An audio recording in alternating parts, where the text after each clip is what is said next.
My wife believed her daughter's lies and threw me out. 2 weeks later, she realized her mistake. But by then, I'd already moved every asset and built a legal fortress. They never expected a railroad mechanic to document everything like an engineer dismantling a broken system. My name is Warren Strickland. I'm 57 years old, and until 3 weeks ago, I thought I understood how the world worked. You show up, you do the work, you take care of family. 33 years as a senior railroad mechanic taught me that. The union taught me problems get solved through documentation, not emotion. My wife believed her daughter's lies and threw me out. 2 weeks later, that daughter was screaming because I'd actually followed through. But I'm getting ahead of myself. Bethany, my stepdaughter, always had a way of bending reality. Small things at first when I married her mother 17 years ago. A teacher who supposedly had it out for her. A friend who betrayed her. I should have seen the pattern. But when you're trying to be a good stepfather, you give the benefit of the doubt. I raised that girl for 17 years. Paid for braces when her biological father disappeared. Co-signed her apartment lease. Drove 6 hours to move her stuff when her roommate bailed. I was there for every crisis, every late-night call. Not for gratitude, because that's what you do. The night it happened, I was in the garage organizing tools. Denise walked in with that expression I'd learned to read. Tight jaw, arms crossed. Already decided. We need to talk, Denise said, her voice flat. I set down my wrench. About what? Bethany told me something today, my wife said, pausing. She said you make her uncomfortable, that you watch her, that she feels unsafe. Unsafe. Not annoyed. Not bothered. Unsafe. That word turns a stepfather into a suspect, a protector into a threat. What are you talking about? I asked, keeping steady. I installed the hallway camera last month because she lost her purse. I've been nothing but. She said you hover. Denise interrupted, not meeting my eyes. That you're always watching. Warren, I need you to understand how serious this is. I understand I'm being accused of something I didn't do. I replied, feeling something cold settle in my chest. And you've already made up your mind. I think it's best if you stay somewhere else for a while, Denise said. I looked past her into the house. Bethany stood in the kitchen doorway, arms folded, face blank. She wasn't crying, wasn't angry, just waiting. And I knew. This wasn't a misunderstanding. This was deliberate. I could have fought, demanded explanations, made a scene. But something in me, hardened by decades of union negotiations, understood that emotional reactions only dig the hole deeper. I'll pack a bag, I said quietly. 20 minutes later, I loaded my truck with a duffel, my laptop, and documents I'd learned to keep organized. I didn't slam doors, didn't issue threats. I just left.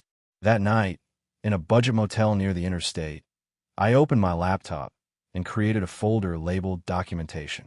3 names went on my list: my accountant, my lawyer, and a private investigator my union buddy recommended.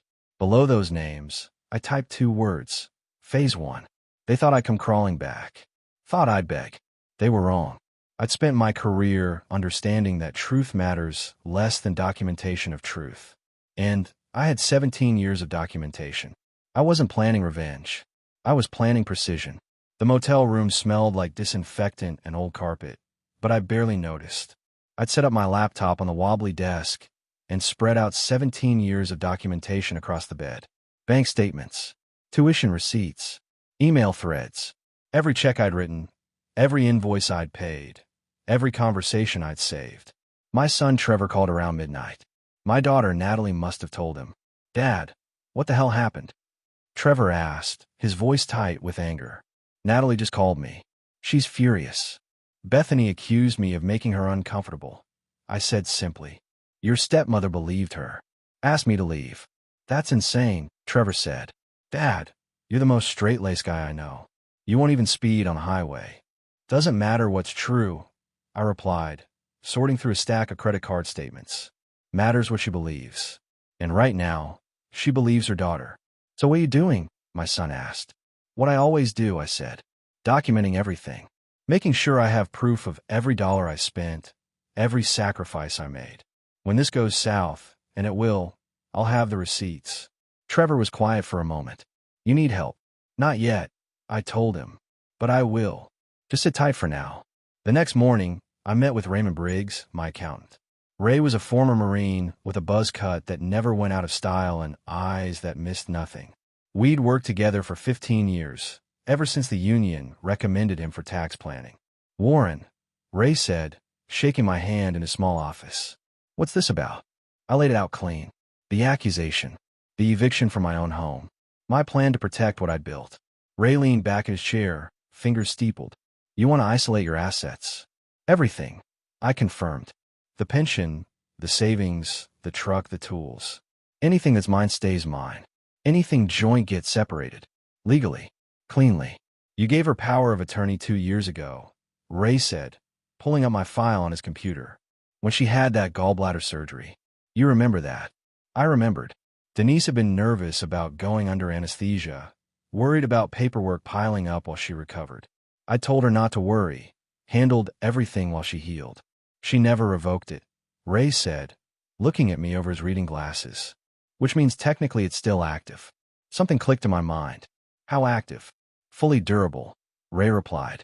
"Unless she formally revoked it in writing, which according to my records she didn't. You still have legal authority to act on joint accounts and shared assets." I sat back, processing. "So anything I do now is legal," Ray finished. "Questionable maybe, but legal. You could restructure the joint accounts, move liquid assets into protected vehicles, even refinance shared property. All above board." "Do it," I said without hesitation. "All of it. Start with the pension rollover. Move it into an individual protected account. Then the savings. I want everything separated and documented by end of week." Ray nodded slowly. "This is going to make her very unhappy." "Good," I said, standing up. "She threw me out based on a lie. I'm just making sure she can't throw away what I built in the process." I left Ray's office and drove straight to my lawyer's place. Not some big downtown firm, but Carla Bennett, a solo practitioner who'd handle my will and help me navigate union disputes. She was sharp, thorough, and didn't waste time on sympathy. "Warren," Carla said, gesturing to the chair across from her desk. Ray called ahead. "Said you're in a situation. I need to protect myself," I told her. "And I need to do it fast." Carla pulled out a legal pad. "Then let's get to work." The private investigator's office was above a dry cleaner on 4th Street. Nothing fancy, just a desk, 2 chairs, and a wall of filing cabinets that looked older than I was. Dennis Porter had come recommended by my union rep, who'd used him during a fraud case 3 years back. "Warren Strickland," Dennis said, shaking my hand.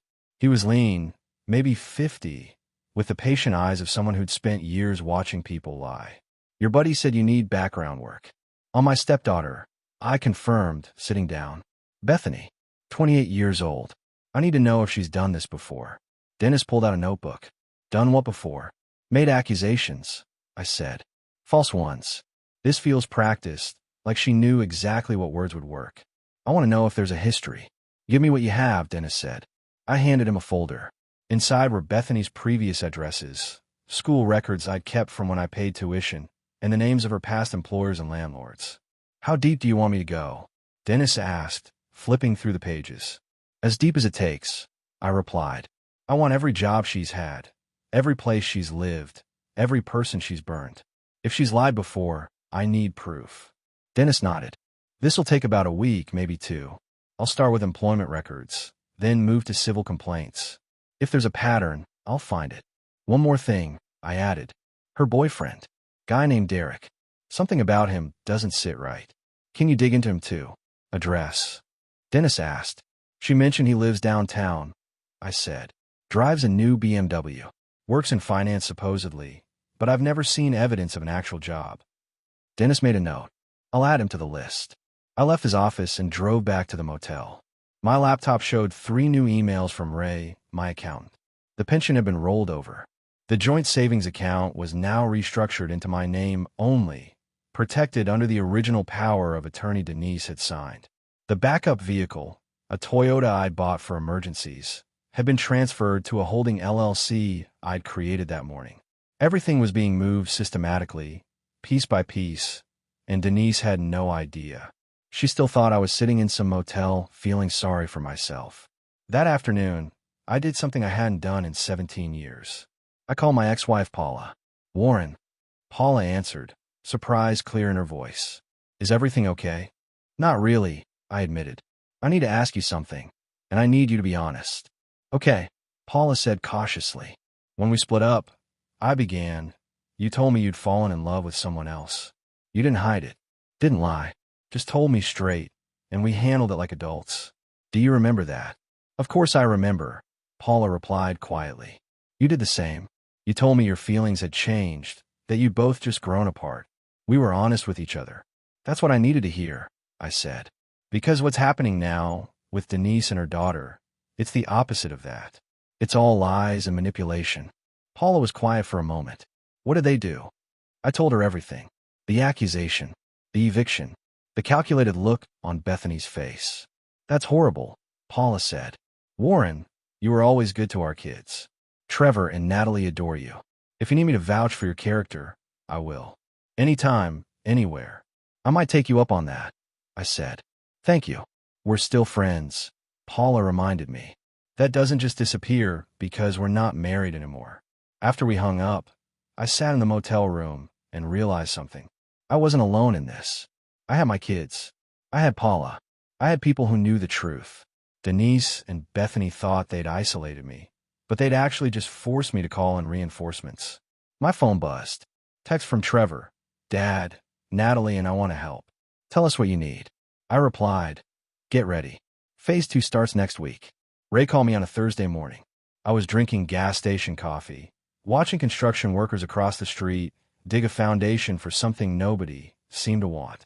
Warren, we've got a problem, Ray said without preamble. A big one. What kind of problem? I asked, setting down my coffee. I was going through the joint accounts like you asked, Ray explained, doing a complete audit of the last 5 years. Found something buried in the mortgage records. Denise took out a second mortgage 18 months ago. $200,000.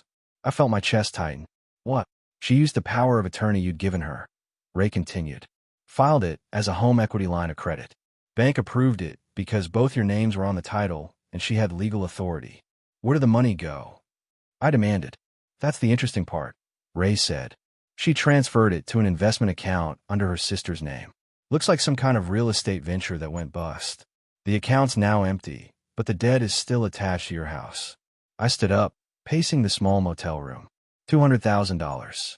She borrowed $200,000 against our house and lost it. Worse, Ray said. She was planning to make you responsible for it in the divorce.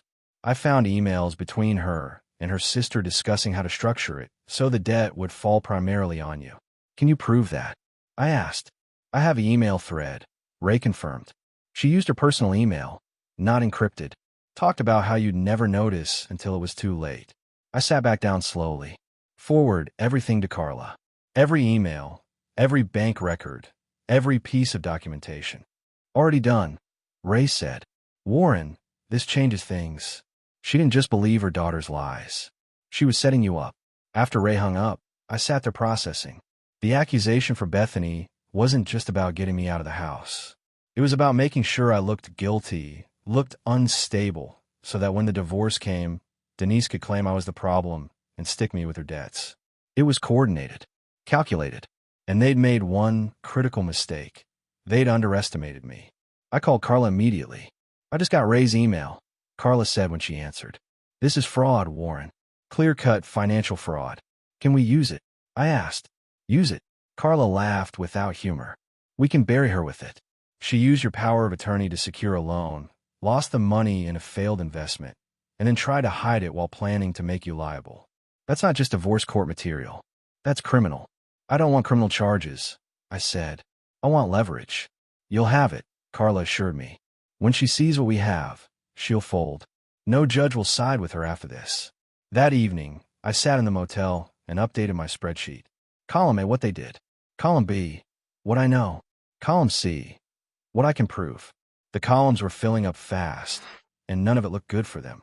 Denise had thrown me out thinking I was weak, thinking I'd just accept her daughter's lies and fade away quietly. She'd forgotten who I was. I'd spent 33 years working on railroads where one mistake could derail an entire freight line. I'd learned to check every detail, document every anomaly, and never assume anything was as simple as it looked. They wanted me gone. Fine. But I was taking everything I'd built with me and they were keeping every mess they'd made. My phone buzzed. Trevor again. Dad, I did some digging at work. You were right about Derek. Guy's got a history. I replied, send me everything you found. 3 minutes later, my email pinged. I opened Trevor's message and started reading. By the second paragraph, I was smiling. Derek had quite the interesting past, and none of it was going to help Bethany's credibility. The call came exactly 2 weeks after Denise threw me out. I was sitting outside the motel, drinking coffee and watching morning traffic when my phone lit up. Unknown number. I let it ring twice before answering. Warren. It was Bethany, and her voice was shaking. Warren, I need to talk to my mom. Where is she? How would I know? I replied calmly. She kicked me out, remember? You were there. This isn't funny, Bethany said, her voice rising. Something's happening. I just got a letter from the university. They're investigating me. They mention your name and allegations, and I don't understand what's. Slow down, I interrupted. What exactly does the letter say? It says there's an ethics investigation, Bethany said, words tumbling out fast. They received documentation about false statements I made regarding family members. They're reviewing my fellowship application. Warren, what did you do? I didn't do anything, I said truthfully. I just submitted evidence. Emails you sent. Voice recordings you made. Your own words, Bethany. Nothing more, nothing less. Silence on the other end. Then, what recordings? The one where you call me a wallet with legs, I said. The one where you told your friend you could fake a panic attack, and I'd hand over anything. The one where you joked about how easy it was to manipulate me. Remember those? More silence. Then, barely a whisper. You recorded me? You recorded yourself, I corrected. In a shared cloud folder you forgot I had access to. I just forwarded your own content to the appropriate people. The University Ethics Board. The nonprofit that offered you a job. The trust fund administrators. Mom, Bethany screamed. Not to me, but away from the phone. Mom, he really did it. He actually did it. I heard scrambling on the other end. Footsteps. Then Denise's voice, sharp and panicked. Warren, what did you do to my daughter? I documented the truth, I said evenly. Something you should have done before believing her lies. Check your bank accounts, Denise. Then call me back if you want to talk about what I did. I hung up before she could respond. My phone rang again immediately. I declined it. It rang 4 more times in the next 10 minutes. I ignored every call. They'd spent 2 weeks thinking I was nursing my wounds in some cheap motel. Instead, I've been building a legal fortress, and they just walked face first into the first wall. An hour later, Dennis called. Warren, I've got your report, the investigator said. You were right. Bethany's got a history. Tell me, I said. 5 years ago, she accused her tennis coach of inappropriate comments, Dennis explained. Try to get free lessons out of it. Coach nearly lost his job before another student came forward with messages proving Bethany had fabricated the whole thing. The club settled quietly, made her sign an NDA, banned her from the premises. Can the coach testify? I asked. He's willing, Dennis confirmed. Said he's been waiting years for someone to hold her accountable. He kept copies of everything. What else? I prompted. 3 years ago, she filed a complaint with her apartment complex claiming the maintenance supervisor was harassing her, Dennis continued. Wanted out of her lease without penalty. Building reviewed security footage and found she'd never even interacted with the guy. They let her leave but flagged her file. And Derek? I asked. That's where it gets interesting, Dennis said. Derek Hollis, 31 years old, works as a financial consultant, which apparently means he has no actual employer. He's been dating Bethany for 8 months. Before her, he dated 2 other women with family money. Both relationships ended when the money ran out. He's a professional leech. Can you prove that? I asked. Credit history, employment records, court documents from a civil suit filed by one ex-girlfriend's father, Dennis rattled off. I've got it all compiled. This guy targets women with access to money, bleeds them dry, then moves on. Send everything to Carla, I said. And Dennis. Thank you. Just doing my job, Dennis replied. But Warren? Be careful. People like this don't fold quietly.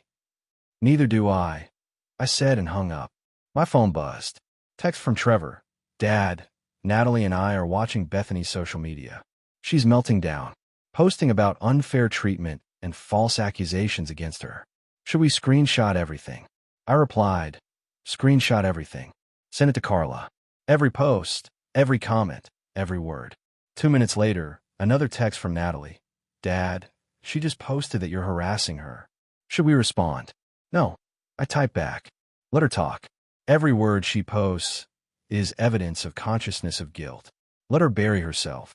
That evening, Carla called. Warren, they're panicking, my lawyer said. Denise's attorney called. She wants to meet.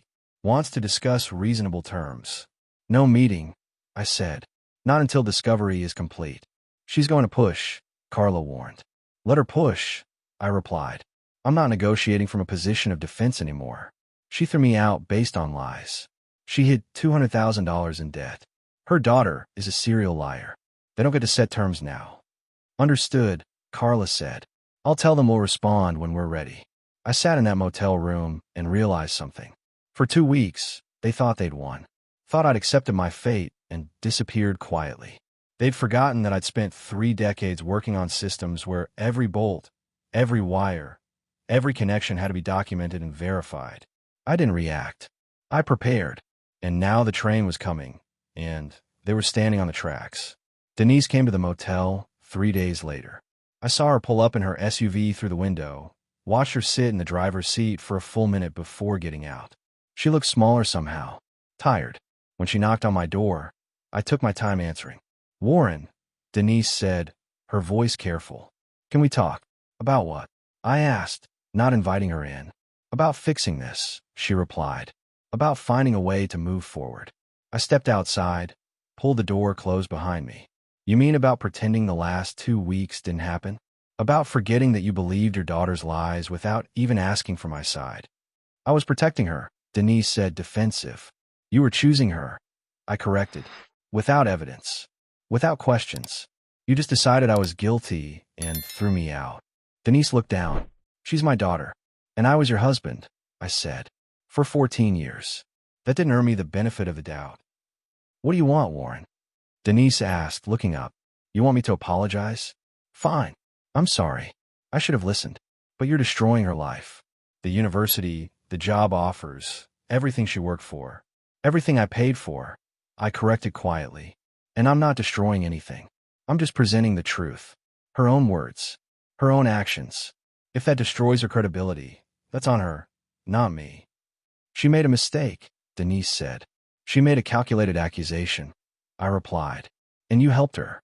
You stood there and let her push me out without a single question. So no, Denise, we're not fixing this. We're finishing it. What does that mean? She asked. It means I want a divorce, I said flatly. Clean. Final. And I want you to understand something. That $200,000 you borrowed against our house. I know about it. I know you lost it. I know you were planning to make me responsible for your debt. That doesn't work anymore. Denise's face went pale. How did you? I documented everything, I said. Every transaction. Every email. Every lie. You thought I'd just walk away quietly. You were wrong. Warren, please, Denise started. I gave you power of attorney when you had surgery, I continued. You never revoked it. Which means everything I've done in the last 2 weeks, restructuring accounts, moving assets, protecting what's mine, all of it's legal. You gave me that authority. I just used it. You can't do this, Denise said, her voice shaking. I already did it, I replied.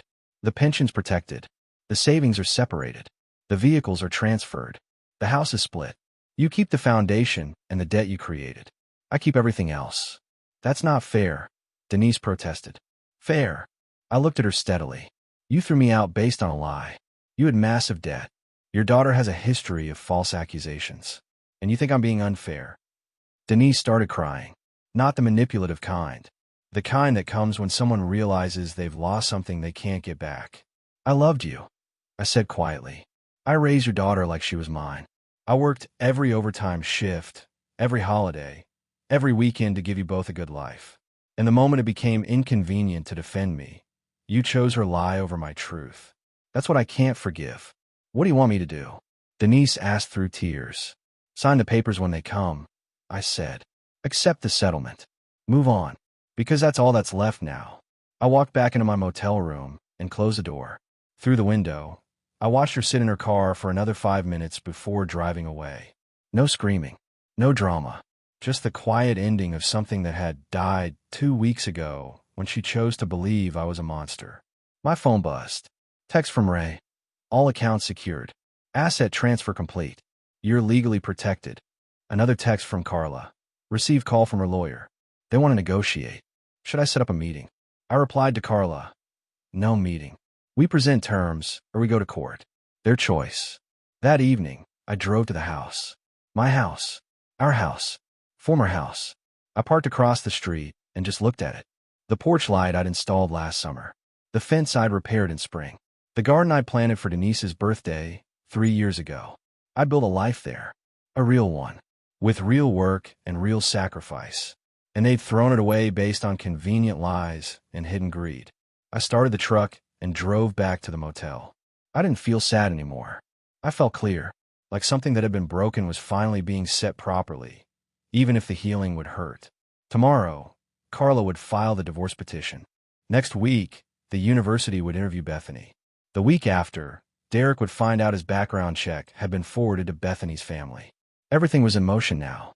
Not revenge, just consequences meeting actions after years of getting away with neither. The lawyer's office was downtown, all glass and steel. Too clean, too sterile. Denise arrived with her attorney, a younger guy in an expensive suit who looked like he'd practiced his aggressive posture in a mirror. I came with Carla, who wore her usual no-nonsense blazer and carried a briefcase that looked older than both of us. Mr. Strickland, Denise's lawyer, began, spreading his folders across the conference table. We're here to discuss equitable distribution. My client is prepared to negotiate fairly regarding the marital home, retirement accounts, and shared assets. Carla opened her briefcase without expression. She slid a thick folder across the table. Before we discuss distribution, perhaps you should review what your client failed to disclose. Denise's lawyer flipped it open. I watched his confident expression slowly dissolve as he read. Page 1. The $200,000 home equity loan. Page 2. Email exchanges discussing how to hide it. Page 3. Bank records showing the money transferred to her sister's failed investment account. Page 4. More emails planning to make me liable during divorce proceedings. He looked up at Denise. Did you take out this loan? I had authority, Denise said defensively. Warren gave me power of attorney. For medical emergencies, her lawyer said, voice tight. Not for borrowing $200,000 without his knowledge. Actually, Carla interjected, she had full durable power of attorney, which means the loan was technically legal. But concealing it while planning to make him liable? That's fraud. The lawyer closed the folder. He looked at Denise with the expression of someone who just realized he was representing a losing case. There's more, Carla continued, sliding another folder across. Documentation of your client's daughter making false accusations. Previous incidents with a tennis coach, an apartment landlord. Witness statements. Audio recordings where she admits to manipulating Mr. Strickland. All of this will be presented if we proceed to trial. You recorded private conversations? Denise's lawyer asked. Her daughter recorded herself. Carla corrected. In shared digital spaces. Mr. Strickland simply preserved evidence that was already accessible to him. I sat quietly, watching. This was Carla's show. I was just the guy who'd spent 2 weeks collecting ammunition while they thought I was sulking. What are your terms? Denise's lawyer finally asked. Carla pulled out a single sheet of paper. Mr. Strickland keeps his pension, his personal vehicles, his tools, and all premarital assets. The marital home will be sold. Proceeds split 50-50 after the $200,000 loan is satisfied from Mrs. Strickland's portion. She keeps her vehicle and personal belongings. No alimony, either direction. Clean break. That's not equitable, Denise's lawyer protested. She'll be left with almost nothing after the loan is paid. She should have considered that before hiding it, Carla replied. These are the terms. Accept them, or we go to discovery where a judge reviews everything, including the fraud. Your choice. Denise leaned forward. Warren, please. We can work this out. We don't need lawyers tearing everything apart. I looked at her directly. You tore it apart when you believed your daughter's lies. When you threw me out without a question. When you had debt and planned to ruin me financially. The lawyers are just cleaning up your mess. I made mistakes, Denise said, tears forming. But we had 14 years together. That has to count for something. It did, I replied. Right up until you decided it didn't. Sign the papers, Denise. This is the best offer you'll get. Her lawyer whispered something to her. She shook her head. They whisper more. Finally, she nodded. We'll need time to review, her lawyer said. You have 48 hours, Carla stated. After that, we file and let the court decide. We left the office. Outside, Carla turned to me. They'll sign. They have no choice. Good, I said. I'm tired of this. Warren, Carla added. You handle that well. Stayed calm. Didn't engage emotionally. That's how you win these things. 33 years in the union taught me something. I replied. Never let them see you rattled. Even when you are. Are you? Carla asked. Rattled? No, I said honestly. Just ready for it to be over. Trevor called on a Wednesday morning. Dad, you need to see something. I'm sending you a link. The link led to a local news website. The headline read, Local man accused of financial exploitation pattern. Below it was Derek's photo and a detailed article outlining his history of targeting women with family money. How did this get published? I asked. Bethany's tennis coach, Trevor explained. The one from 5 years ago. He kept tabs on her over the years. When he heard about what happened to you, he connected with Derek's ex-girlfriend's father. That father happens to own a newspaper. They put the story together. It's all factual, all documented, completely legal. I read through the article. Every detail verified. Court records. Civil suits. A pattern spanning 7 years and 4 different women. Derek wasn't just a leech. He was systematic about it. There's more, Trevor continued. Natalie found Bethany's latest social media posts. She's claiming Derek manipulated her into accusing you. That it was his idea to get you out of the house so she could access more money. Is that true? I asked. Does it matter? Trevor replied. She's throwing him under the bus to save herself. Whether he suggested it or she did, they were working together. Now they're turning on each other. I pulled up Bethany's social media. Sure enough, there were posts from the last 24 hours claiming she'd been influenced and manipulated by Derek. That she was young and naive and taken advantage of. She's 28 years old, I said to Trevor.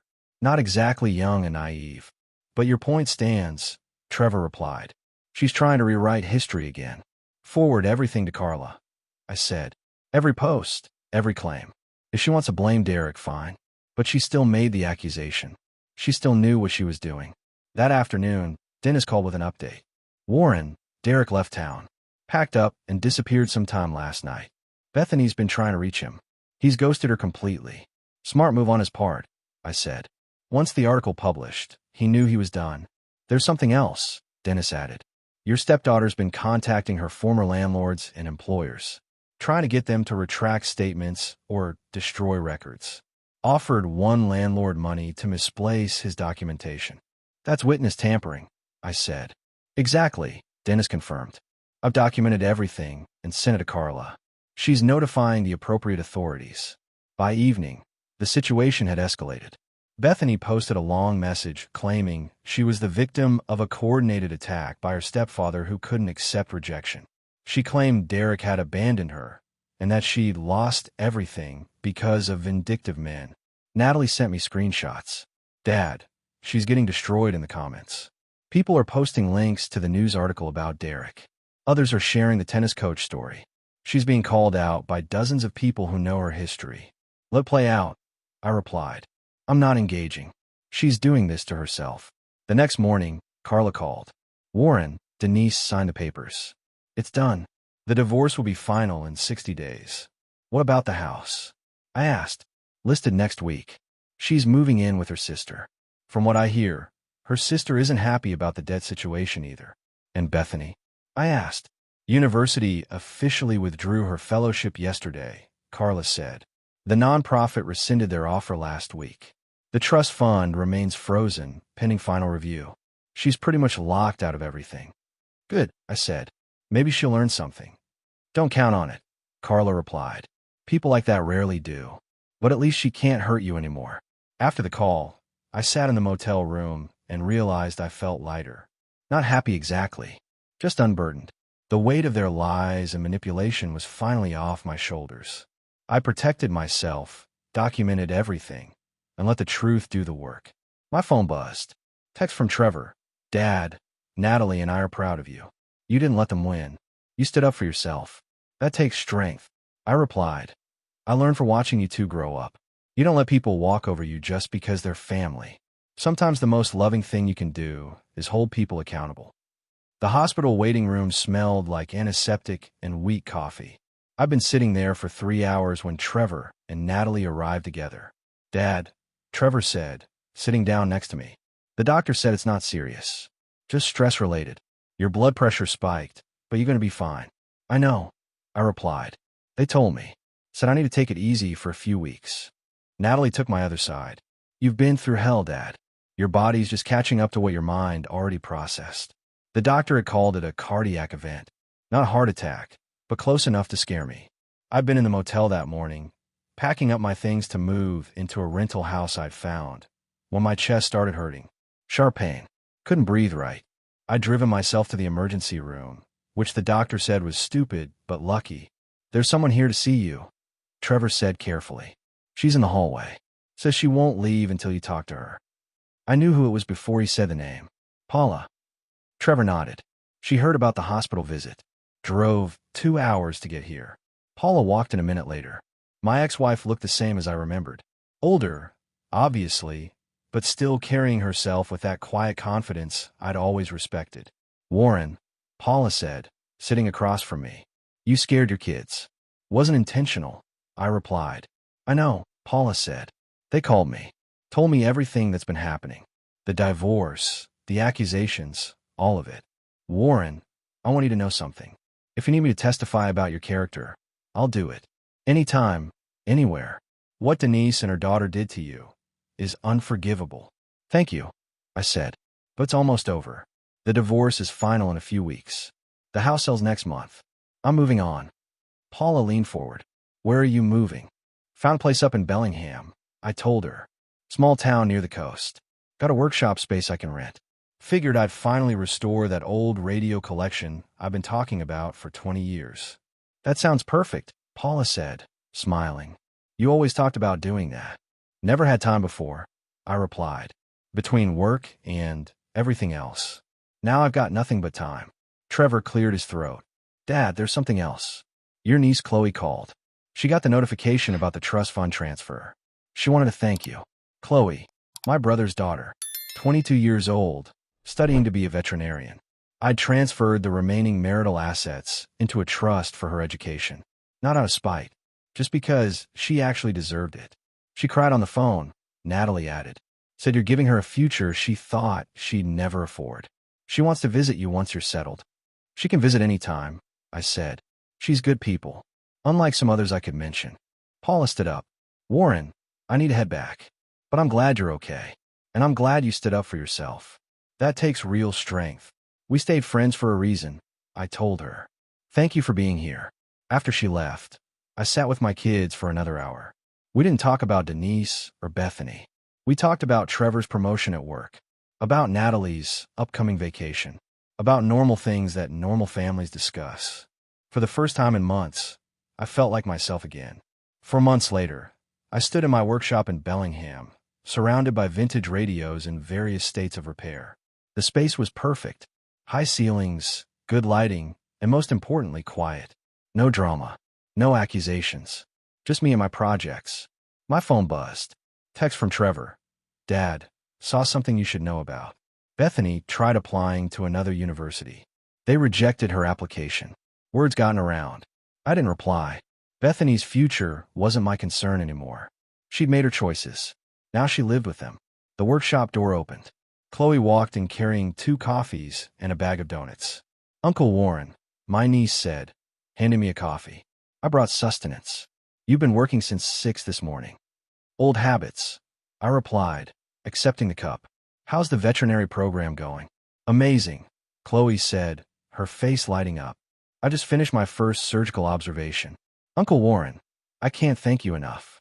Without that trust fund, I'd be working 3 jobs and taking classes part-time. You gave me a real shot at this. You earned it, I told her. You actually work hard. You're honest. You deserve success. Chloe looked around the workshop. This place suits you. It's peaceful. That's the point, I said. I spent 33 years dealing with union politics and railroad bureaucracy, then 14 years dealing with other complications. I'm done with complicated. Simple is good. Later that afternoon, I got an email from Carla. The subject line read, "Final closure." The email was brief. The house had sold. After the loan was paid off and proceeds divided, Denise had walked away with about $30,000. I'd received my half plus all the protected assets I'd moved months earlier. The divorce was officially final. All legal ties severed. There was a postscript. Denise attempted to contact you through my office. I declined to forward her message. Let me know if you want me to maintain that boundary. I replied, maintain the boundary. We're done. That evening, Trevor, Natalie, and Chloe came over for dinner.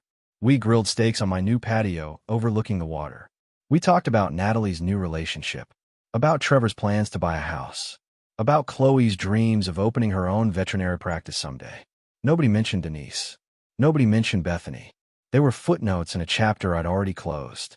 Dad, Trevor said as the sun set over the water, you look happy. Really happy. I haven't seen you like this in years. I feel happy, I admitted. Took me a while to get here. But yeah, I'm good. What changed? Natalie asked. I thought about it. I stopped carrying weight that wasn't mine to carry. Stopped accepting blame for other people's lies. Started focusing on what matters. This. I gestured at the three of them. Real family. Real connections. Real peace. After they left, I sat on the patio alone, watching stars appear over the water. My phone stayed silent. No crisis. No drama. No accusations. Just the sound of waves and the occasional call of a seabird. Somewhere across the state, Denise was living with her sister, probably still bitter about how things ended. Somewhere else, Bethany was discovering that actions have consequences and lies have expiration dates. I didn't wish them ill. I just didn't think about them at all. I'd spent 17 years investing in someone else's daughter, 14 years building a marriage, decades working to provide stability. And when it came time to choose between truth and convenience, they chose convenience. So I chose freedom. And I never looked back. The next morning, I returned to my workshop, turned on my vintage radio, and got back to work. The world kept spinning. Life kept moving forward. And, for the first time in a long time, I was moving with it on my own terms.